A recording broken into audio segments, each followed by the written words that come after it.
Olá, sejam bem-vindos. Meu nome é Débora e hoje, dia 8 de março, Dia Internacional da Mulher, eu vim aqui falar sobre um assunto que as pessoas me perguntam muito, que é: como é ser mulher em Portugal? Existe preconceito? Existe discriminação? Pois hoje eu vou contar para vocês duas situações que aconteceram comigo aqui em Portugal.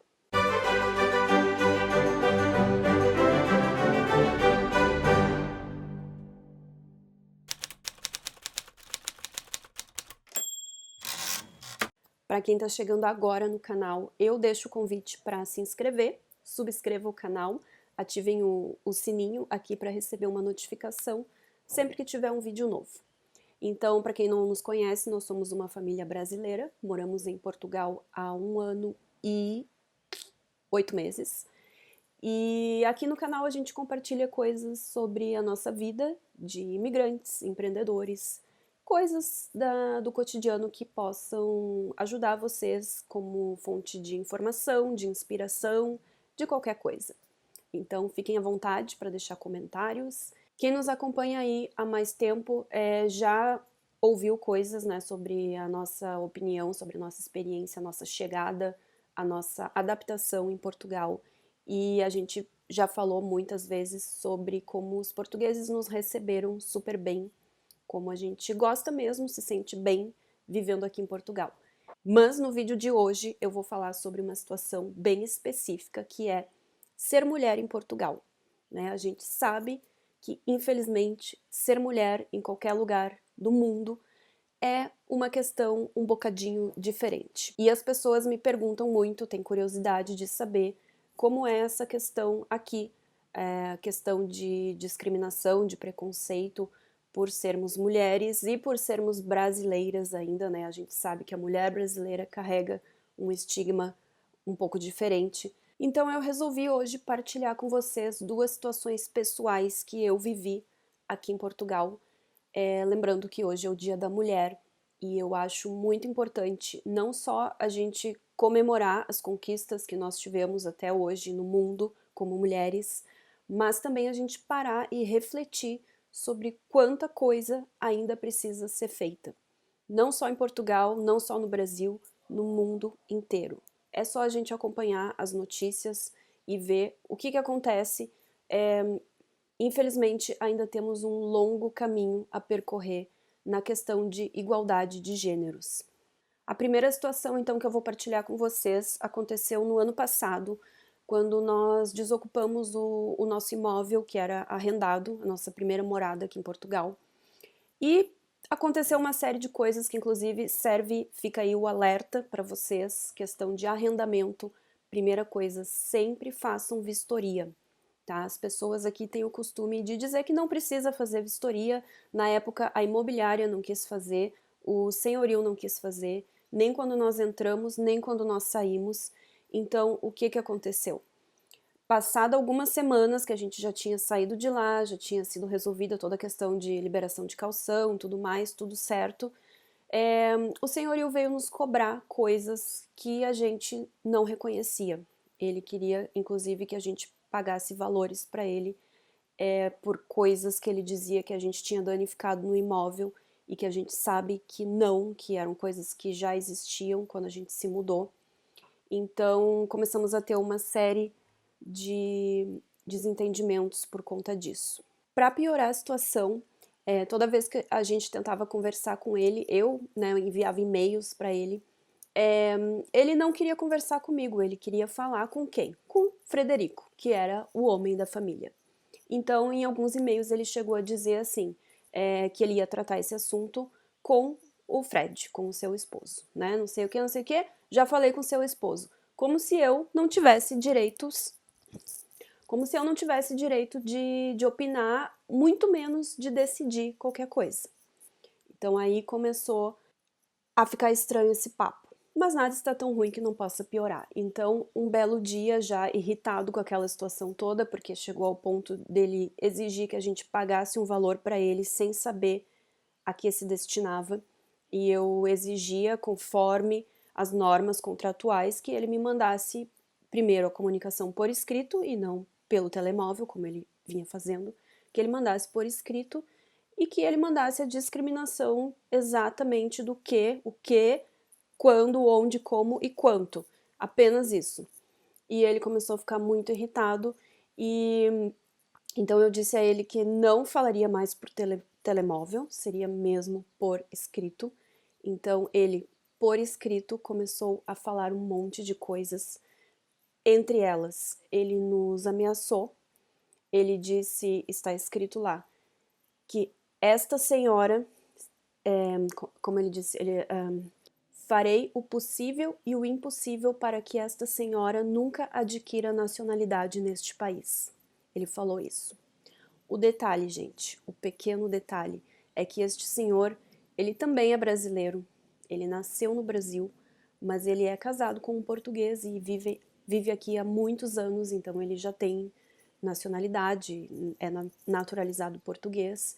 Enfim, ele esqueceu as suas origens, ele esqueceu tudo na vida, porque ele começou com esse papo estranho de nos denunciar no CEF. E aí o detalhe é que eu não sou burra, né, gente? Eu exigi que ele mandasse tudo por escrito, eu tenho tudo isso por escrito. E aí o que que eu fiz? Fiz uma denúncia. Então a segunda dica que eu deixo aqui para vocês é um site muito bacana que se chama cicdr.pt. Vou deixar escrito aqui. É o site da Comissão para a Igualdade e contra a Discriminação Racial. Lá é possível fazer uma queixa online, faz no próprio site mesmo, escreve lá direitinho tudo que aconteceu, coloca o nome das testemunhas, contato. No caso, eu tenho testemunhas, então eu coloquei tudo lá. Isso foi em agosto, mais ou menos, do ano passado. Cerca de 2 meses depois, foi lá por outubro, novembro, eu recebi a primeira comunicação deles dizendo que ia ser dado prosseguimento à investigação. Me pediram mais algumas provas, eu mandei tudo, áudios de WhatsApp, e-mails, tudo lá. E agora, esse ano, faz umas 2 semanas, as testemunhas foram convocadas para ir à GNR, a polícia de Portugal, para prestar depoimento. Então, assim, eu achei muito legal. Quando eu fiz essa denúncia, sinceramente, eu imaginei que não ia adiante ou que ia demorar muito até que alguma coisa acontecesse. Até então, eu ainda não sei o que pode acontecer, não sei, mas pelo simples fato dele ter sido notificado, de ter chamado as testemunhas, de alguém ter dado uma importância a isso, primeiro, só por existir esse site com todas essas informações, orientações, tem lá um telefone também, uma linha de apoio para imigrantes. Aqui a questão é discriminação racial mesmo. Então eu achei fantástico e pelo visto isso vai adiante mesmo.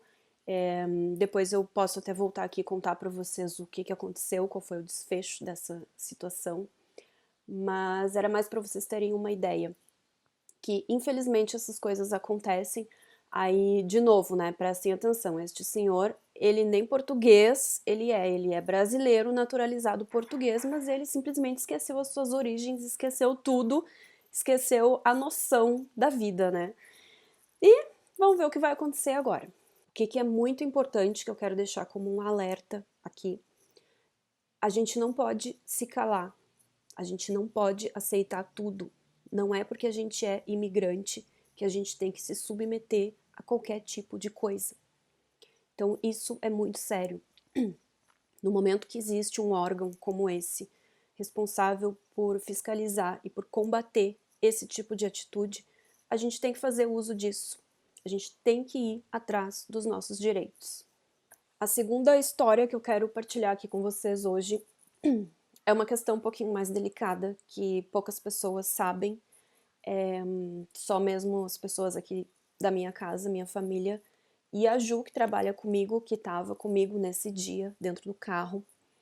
Ano passado também, estávamos nós duas no trânsito lá em Lisboa, paradas numa sinaleira, sinal fechado, e atrás de mim tinha uma moto, uma mota, como fala aqui em Portugal, um homem na moto. E por algum motivo, que só ele sabe, ele queria passar na minha frente e ficar na minha frente enquanto esperava o sinal abrir. Mas não tinha espaço suficiente, né? As ruas de Lisboa, vocês sabem como são, se não sabem, devem imaginar. A rua não era muito larga e tinha carros estacionados de um lado e era fila dupla, né? Tinha carros do outro lado, parados também, esperando o sinal abrir. E então este senhor que estava na moto atrás de mim, ele queria por algum motivo passar à minha frente. Ele tentou de um lado, não conseguiu. Ele tentou do outro, não conseguiu. O que ele fez? Ele viu era uma mulher ao volante. Ele começou a me xingar. Ele tentou de todo jeito enfiar a moto dele do meu lado. E quando ele passou no vidro, ele me xingou. E aí a questão toda é o seguinte: quem me conhece sabe que eu não levo desaforo para casa. Então, quando ele me xingou, eu xinguei ele de volta.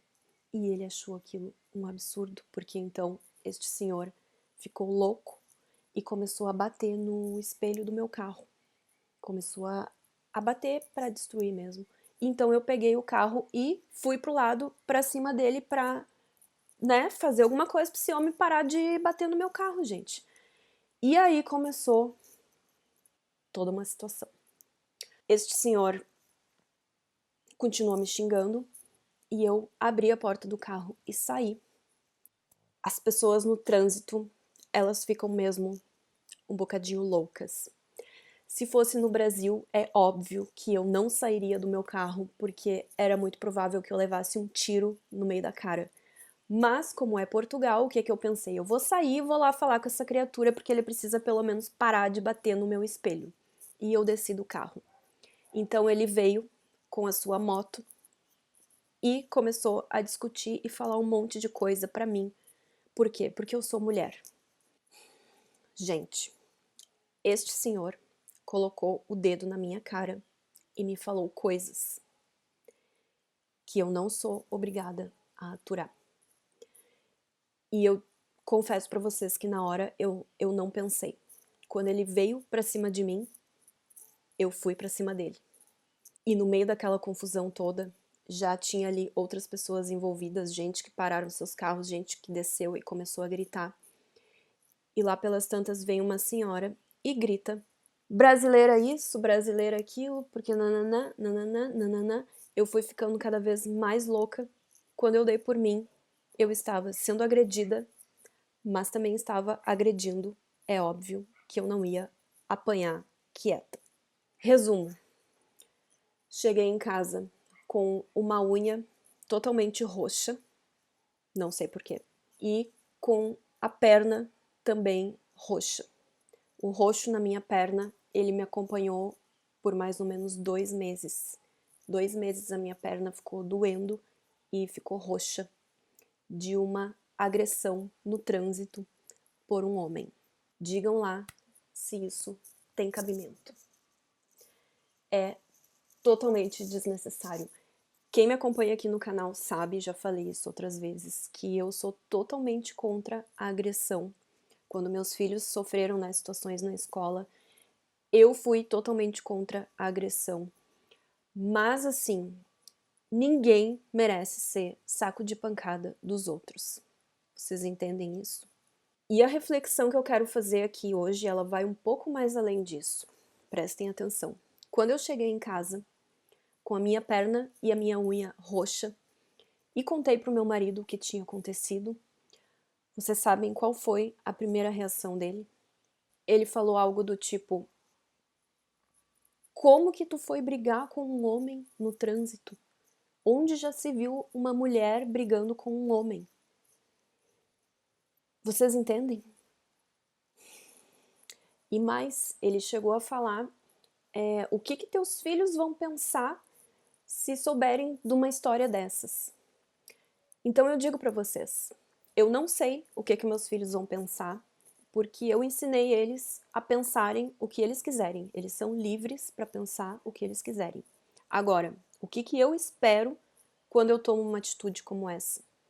É que eles vejam que a gente não é obrigado a aceitar tudo na vida. A gente não precisa ficar quieto quando coisas erradas acontecem. Não tô incitando a violência, tá? Tirando a parte da violência das canelas roxas e tudo mais. Porque assim, eu fiquei com a canela roxa, mas o amigo lá de certeza ficou bem pior.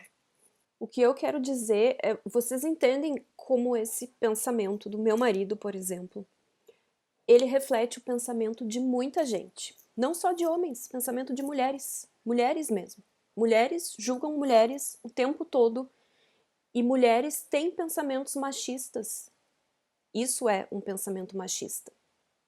E nós que temos crianças dentro de casa, que temos esta grande missão de educar seres humanos, isso são coisas muito importantes que a gente precisa conversar, a gente precisa ter isso presente dentro das nossas famílias. Gente, não é a cultura portuguesa que é machista. O problema não é o rapaz da moto ser português, ser brasileiro, ser o que seja. O problema são os pensamentos que a gente tem, é o micromachismo. O micromachismo são essas pequenas coisas do dia a dia, pequenos pensamentos, atitudes, coisas muito básicas que a gente faz inconscientemente, pensando que a mulher tem que ser diferente do homem pelo simples fato de ser mulher. Isso está errado, isso não pode ser assim. Eu fiz um post lá no Instagram falando sobre violência doméstica, sobre como as mulheres são as maiores vítimas desse tipo de violência. Vou deixar aqui o nosso Insta, para quem ainda não acompanha, segue lá e dá uma lida nesse texto. Tem lá vários dados, estatísticas, enfim, informações sobre essa situação aqui em Portugal. Mas a reflexão que eu quero deixar aqui para vocês hoje e sempre é essa. Ser mulher em Portugal, no Brasil, na França, aonde for, tá complicado, tá bem complicado.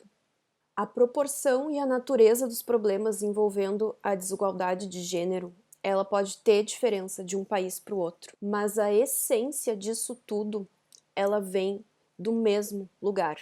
O problema, ele se origina da mesma forma. É dentro da nossa cabeça, é os nossos pensamentos, é o machismo inconsciente que a gente carrega, todos nós, homens, mulheres, de todas as idades, a gente carrega isso e a gente transmite isso para as nossas crianças, a gente cria cidadãos que pensam como a gente leva isso adiante. E isso não está certo, e essa é a reflexão que eu quero deixar aqui hoje, no Dia da Mulher. Reflitam sobre isso. Conversem em casa, conversem com os amigos, muito mais do que sair por aí celebrando, comemorando o Dia da Mulher. Acho que a gente precisa muito fazer essa reflexão. É isso. Espero que vocês tenham gostado das minhas confissões de mulher em Portugal. Um beijinho e até a próxima.